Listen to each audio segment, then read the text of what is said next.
We are tonight's entertainment. You can't handle the truth. The fire rises. Pizza time. You're a wizard, Harry. So it begins. You know how much I sacrifice? You think that's air you're breathing? Groovy. I don't have friends. I got family. We are Sex People! 1, 2, 3, 4! Craft Services. Hey, Trent. You're looking well. You're looking well as well. Weller than usual. Oh, okay. Don't know that I love that. What have you been eating most recently? Don't, Parth. Don't turn everything into an insult. But saying I look weller than usual makes it sound like I look like you usually poor, look unhealthy. Like I look unwell. It was sort of intentionally backhanded, but oh, so it was backhanded. So taking it as an insult wasn't incorrect. You were trying to gaslight me. Parth, make me we're crazy. friends in the real world. I'm just throwing stones for Trent, the fans just because at home. we hung out for multiple hours 2 days ago doesn't mean that we're friends in the real world. This is a podcasting relationship, and let's keep it that way. Okay? Even though when we were hanging out, we were you were about to leave, and you were like, I'm just having so much fun, I lost track of time. You said something to that effect, which was really nice. But now I have to use that against you as a weapon, just because you're trying to act like what we have is just professional. But speaking of professionalism, this is a serious film podcast. Yes. And in regards to that, what have you been eating? Well, I've pulled a Trent and not had anything yet this morning, but I was over at Sophia Alexis's house. And I had dinner at her house and had shrimp scampi, which is pretty good. It was pretty freaking good. I know there's shrimp involved. Never had shrimp scampi. Tell me what else that really is. What's the scampi part? It was just shrimp and pasta. Oh, great. Yeah, with kind of like a butter sauce. Mm. It tastes good. It tastes really No, good. it sounds good. I can't account for how healthy it is. Who cares, but it tasted bro? really life's good. short. Yeah, no, literally. What about you? It's not a good sign when all of the food, the sauce, the shrimp, and the pasta are all sort of in the same color palette. What about me? I just had a cup of coffee and a bowl of Cheerios, which, speaking Honey nut or normal? Honey nut, why would I ever? Life's too short to eat normal Trent. Cheerios. I don't know. Life is too short, but... Life's too short to have a weird long pause during your intro like this, and so let's just cut to the main movie part of the movie pod. Yeah. Cue the intro.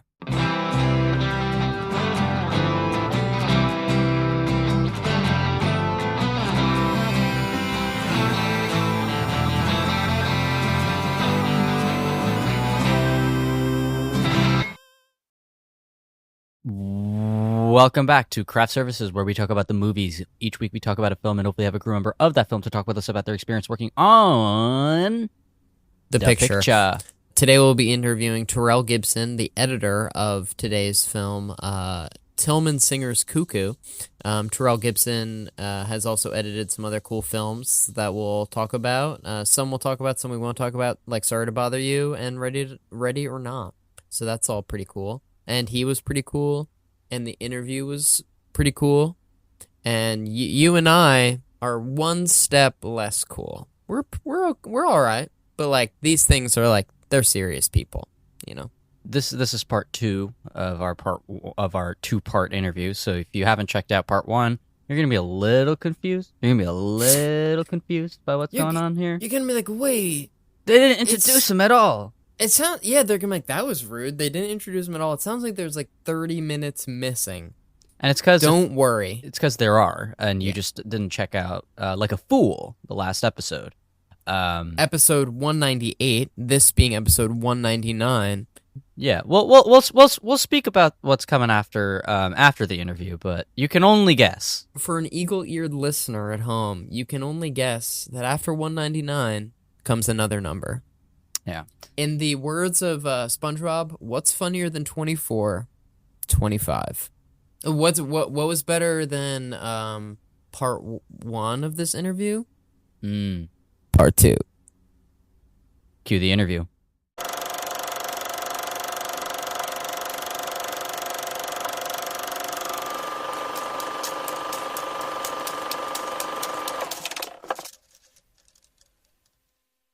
I was wondering how frequently throughout the editing process are you receiving notes like through screenings, either from like producers or from like test audience screenings, and and how that varies depending on like the size of the project and what it looked like on this project. This project was a little different because it was sort of pretty big. They had tested it, so I was privy to the audience feedback from previous screenings. Mm-hmm. But we never screened. We basically did one, like sort of a friends and family screening, and we got some feedback from that towards kind of the midway point of my journey with the film. And you're looking for consensus there. But also, what you can find too with a project like this is what's working for one person may not be working for somebody else. And you're looking for sort of a preponderance of evidence that leads you towards a certain kind of solution. But trying not to chase too many things is really important. And that's the art of everything. It's like, oh, this is really not working this moment for this person, but it's this other person and this other group of people, this is their favorite thing. What do you do with that information? How do you synthesize that? Do you end up in a place where you've made something that sort of alienates both? Well, that would be the worst possible outcome. They're trying to thread that needle.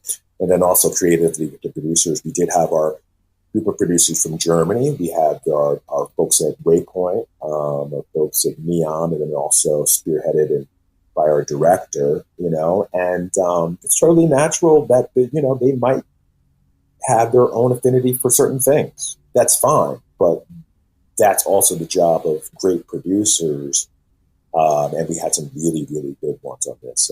Shout out to Josh over at Waypoint. He was amazing. He was really like the person that would kind of go through the notes, synthesize them, look for things that were contradictory and say, okay, we're doing this. Rather than chasing too many things that were kind of working against each other or pushing and pulling the film in different ways that were sort of not productive.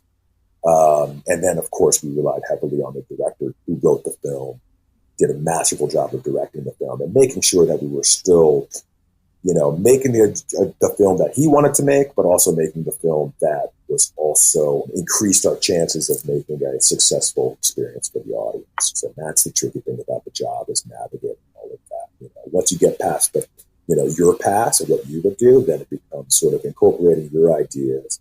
And they were very, very good about talking it all out, which I prefer to, rather than just sort of like throwing things up at the wall. Everything was, you knew what to mess with, you knew what was working, and you knew what not to mess with. And some of it was an education for me too, because particularly some of the humor, which is tricky when you're watching it on your own, it's going to play completely different than it does for an audience. And I would take some things out because you could, and because, sometimes tone can be a scary thing. It's like, it's too broad for this moment.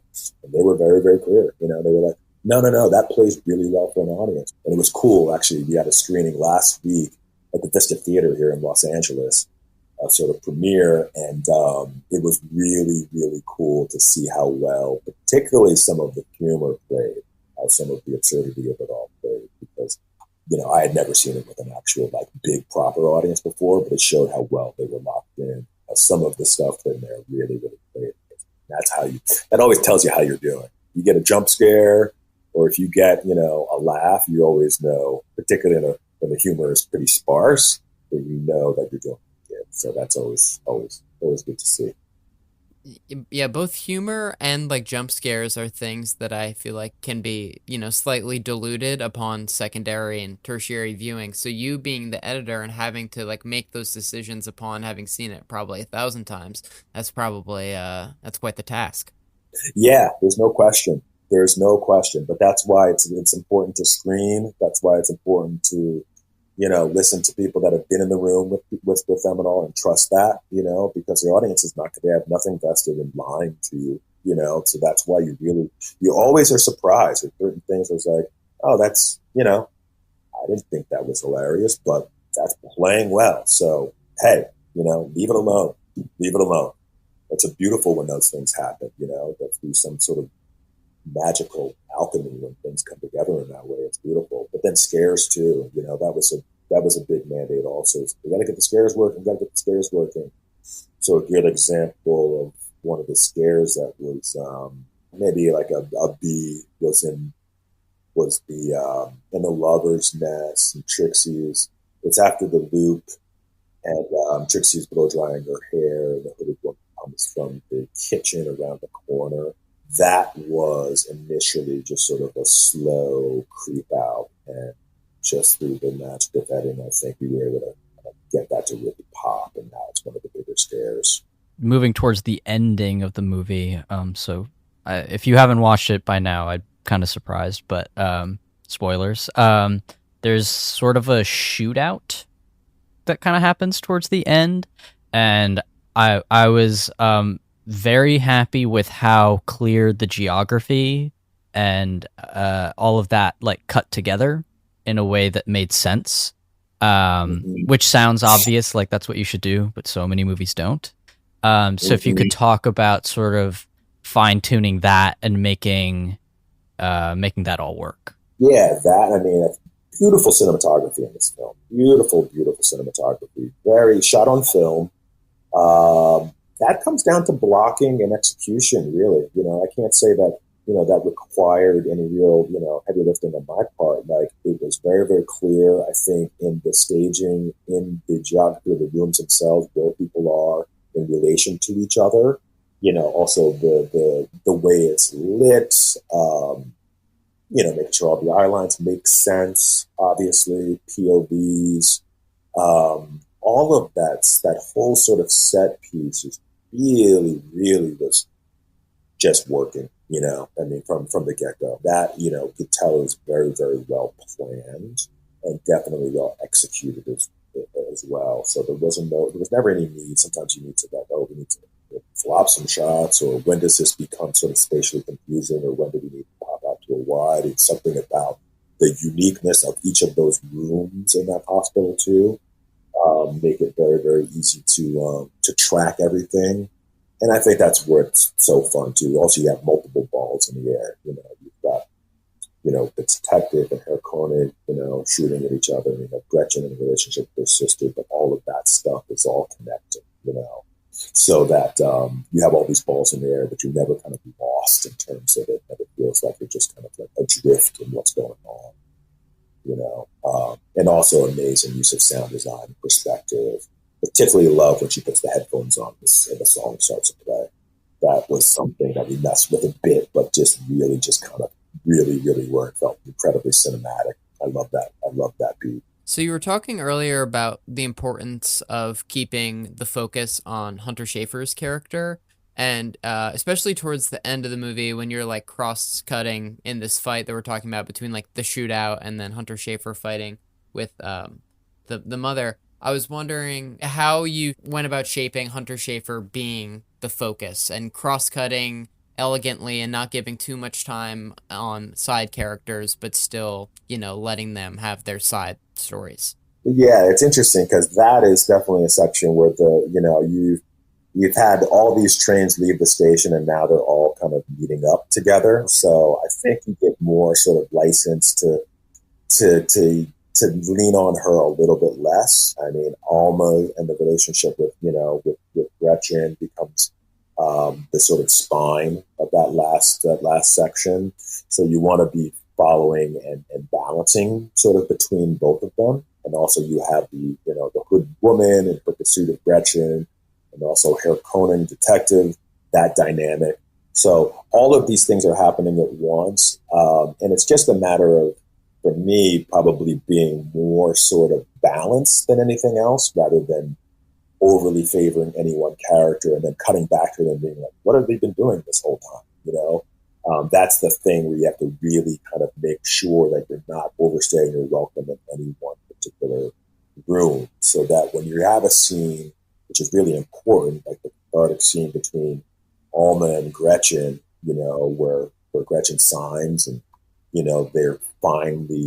she finally accepts, because Alma did such an amazing thing for her, that she loves her sister, in fact, and that she's going to get them out of there one way or the other, making sure that the catharsis, the emotion of that scene lands, but at the same time, it doesn't coordinate what's around it, which is the shootout so much where you go back and forth to them. You're not like, what are those guys doing over there? That, I think, is great. And I think that's one of the real powers of editing. If you look at, when does like Star Wars work really, really well? Well, the whole movie is intercut. I mean, that's like a gift, as an editor, to be able to keep all of those balls in the air. It always seems to keep the audience engaged, but you're not spending too much time in any one location. And the rhythm where the movie can start feeling very, very small, very, very quickly if you're just tracking one character from scene to scene to scene versus intercutting it with other people doing their thing and then having them all converge at the end, which is really kind of the Star Wars structure in all of the films. Everybody goes on these sort of like disparate adventures and then it all comes together. So, I think that's always an approach that works, but it just takes time and calibration, and overstaying your welcome by as much as 10 seconds in any one location can be enough to throw an audience out.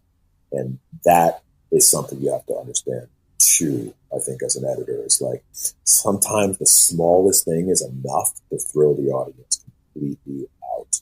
And then it has a subsequent effect on what they're watching. And maybe the scenes afterwards are working great, but actually it was this thing here 5 minutes before that threw them and you never got them back.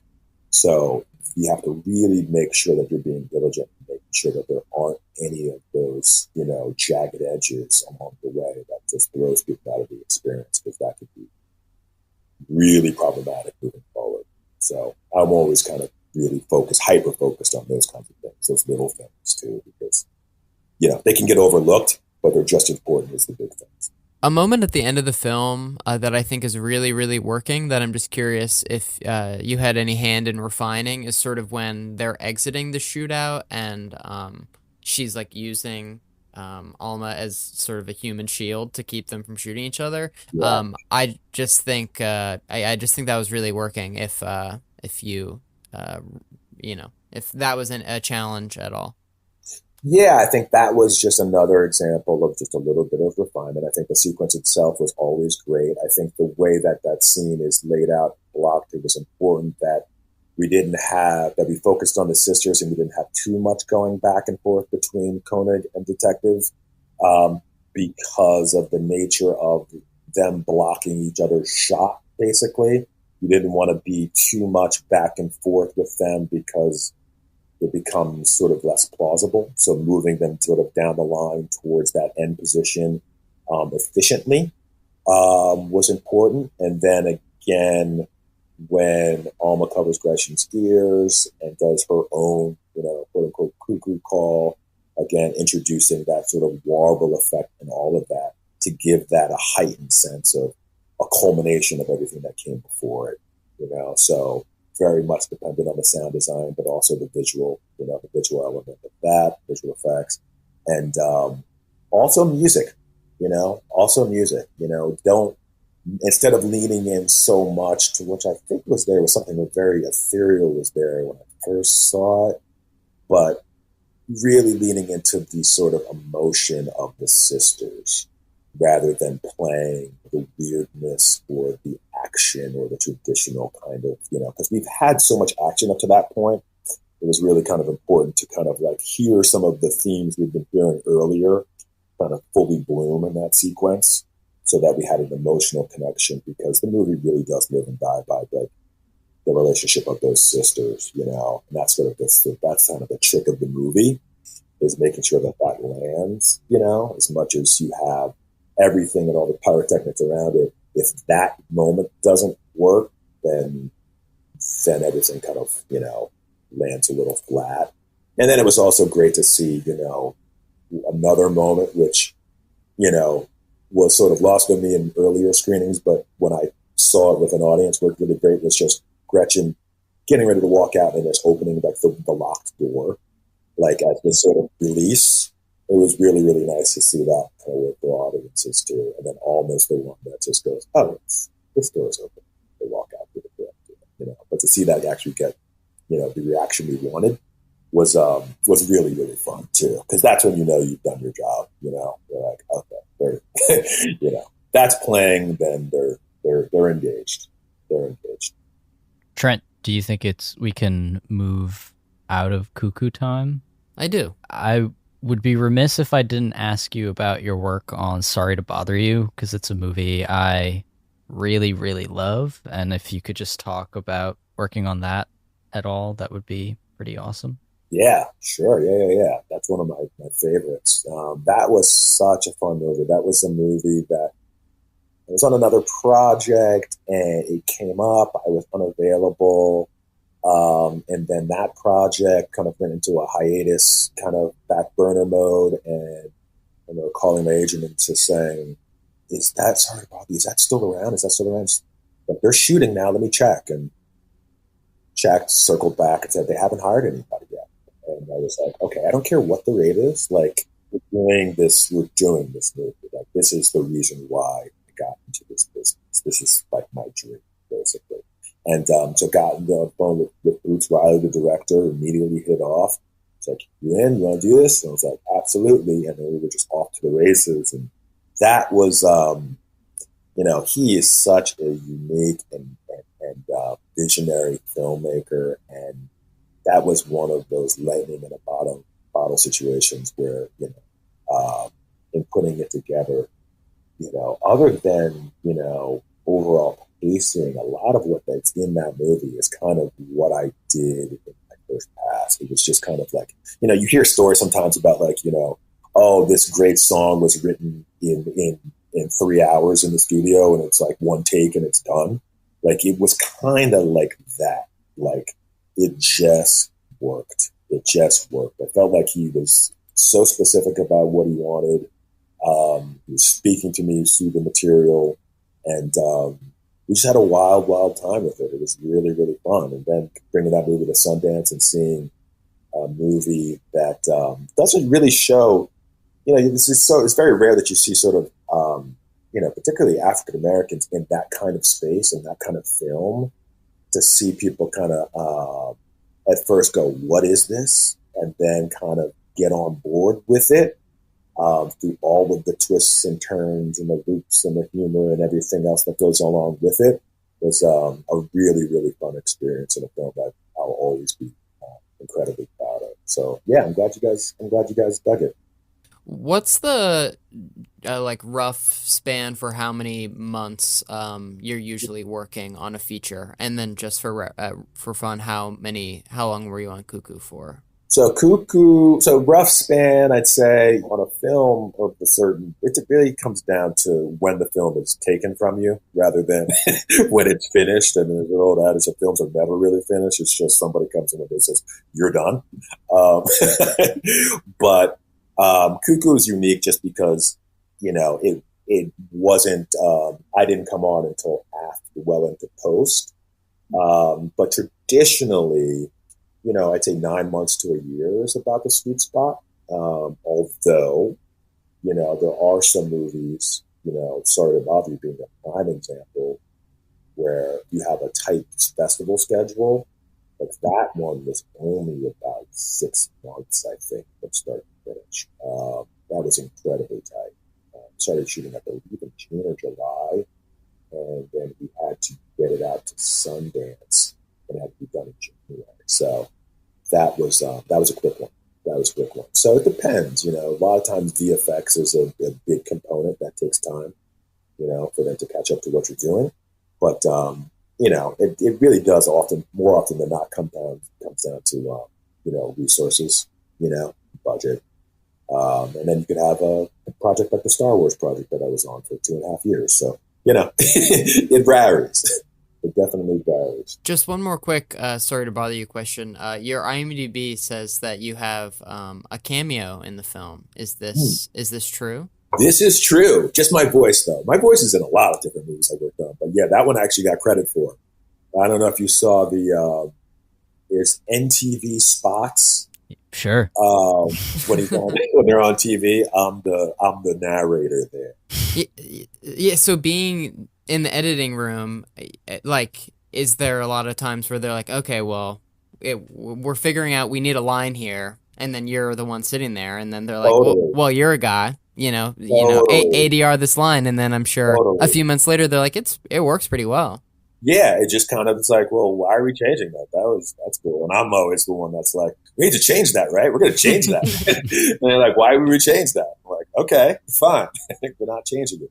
And yeah, to your point too, in Cuckoo, my daughter is Gretchen's friend, and the phone call that she gets, that Gretchen gets when she's in the bathroom. Oh, That's actually my daughter. So she came to the premiere with me as well, which was so cool. And that was one of those examples. It's like, I need you to, because that was one of those opportunities to like really clarify, a little bit of backstory with Gretchen. So I had her do it, and the producers were like, "Does she want to do it for real?" And I said, "Let me ask her." And I had to do it like 100 times, and we kept changing and changing because it could be anything. But nevertheless, that's kind of a cool little Easter egg for us too. There's like a lot of little things like that I love to carry with me if they stay. That'll always be kind of like little, moments in time. She did a drawing once too for this Marvel show called Hawkeye, which she did this like drawing that is called the Tracksuit Mafia, basically. And there's a moment where Jeremy Renner's character like shows this photo or this hand drawing that's on the countertop, and it's like a really, really bad drawing, and it says the Tracksuit Mafia on it. And it's like a Mr. Potato Head basically, and he's like, I guess you want an arts major. She's like, okay. So that stuck too. So like little things like that you can carry with you through. It's always kind of fun, and you can kind of get some of those things in there. But yeah, we use your iPhone as your friend. We record tons and tons and tons of lines and just bring them in and temp them in that way, and then get the actors to more often than not re-record them. But you use every tool at your disposal when you can to tell the story, to sell it, and and then you make it better later. So I'd rather have my voice in there than a title card, because there's no way to really feel if that's going to work. You brought up the Star Wars show you're working on, and given the fact that it's Star Wars, I'm sure you can't say much, if anything, about it. But is there anything you can say about working on it? And is there anything you're working on otherwise that you could talk about? Yeah, I can talk about it now. Finally, the trailer actually came out on Saturday. So it's, what was it, Friday? Yeah, Friday at D23. The show's called Skeleton Crew. Really, really great group of directors. Totally unique slice of the Star Wars universe. Basically, in the very much the Amblin vibe. It's a mixture of a little bit of Goonies, a little Stand By Me, coming of age. And it comes out December 3rd. So that trailer is up if anybody wants to check it out. It's a really, really fun show. Very, very unique. Definitely very family friendly. So that is a project I finished in June. And that went on for a while because of the strike, and we came back and we finally were able to complete it. And then next up, I'm going to do another sort of thriller in September for New Line. So that's next on the docket. I'm really, really excited about that. Great filmmaker.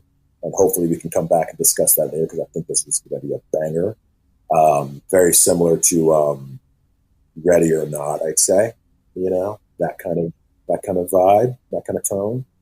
So so that's kind of what's coming up next. But yeah, it was fun to squeeze in Cuckoo in between projects, because it's been so long on one project. You really want to, and I'm the kind of person where I get a little restless looking at the same thing for an extended period of time. So it was cool to be able to jump into Cuckoo, which could not be more different than Skeleton Crew, and then go back to it again was really kind of fun and a trip, because at the end of the day, it's all storytelling, And I like a lot of different kinds of films, a lot of different kinds of stories. So I feel very, very privileged to be able to kind of go back and forth between all these different kinds of genres, whether it be, an independent, horror thriller or a Disney Star Wars show.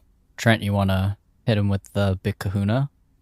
So the Big Kahuna final question is, what's the last great film you watched? And it could be a first-time viewing or a movie you've seen before. but it has to be great and not just good. Ooh, okay. Give me a second. I'll give a shout out to my friends at Neon and say Longlegs was pretty freaking cool, man. I really, really, really enjoyed the weirdness of that movie. I mean, it felt very much like a very specific vision, and the director was given the latitude to just kind of pursue that vision. And again, it felt like something that I'd never quite seen before. But Nicolas Cage was fantastic, great style. I thought that was really, really good. And it was also great to see that it actually did pretty well theatrically, which tells me that my number one love, which is theatrical experience, is here, and it's thriving, and it's here to stay. Trent, do you want to wrap us out? Yeah, thanks so much to our guest, editor Terel Gibson, who's worked on such really cool films like Sorry to Bother You, Ready or Not, and of course our film for today, Tillman Singer's Cuckoo. Thanks for being with us. We hope to have you back again. Thanks so much, guys. Appreciate it.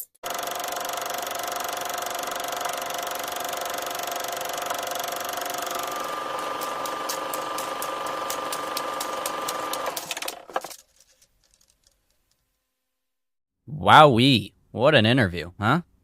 As Rowley Jefferson would say in the school newspaper, Zooey Mama. Zooey Mama. Jeff Kinney's still pumping those out. I know. Yeah, but more important. Oh, wait. You want to comment on that? I'd love to. Well, yeah, I mean, I would love to thank Terel Gibson for coming on the pod. Really appreciate giving us his time. Very good guest. Very nice to us. A New Jerseyan, a fellow New Jerseyan. We talked a little bit about that after hours. Yeah, my mom reminded me of the fact that during part 1 of the interview, he experienced an earthquake. Yes, that did happen. And so that was a first. So you can have a pod for a long, long ass time like we had, and still there are firsts. Parth and I, we know how to keep it fresh. We know how to keep it fresh, but like you can have a relationship with someone like Parth for like a long time, and just like on any given day, you can learn about a completely new side of them that like just shows a whole new side of their personality. What's the newest side of me would you say you've learned?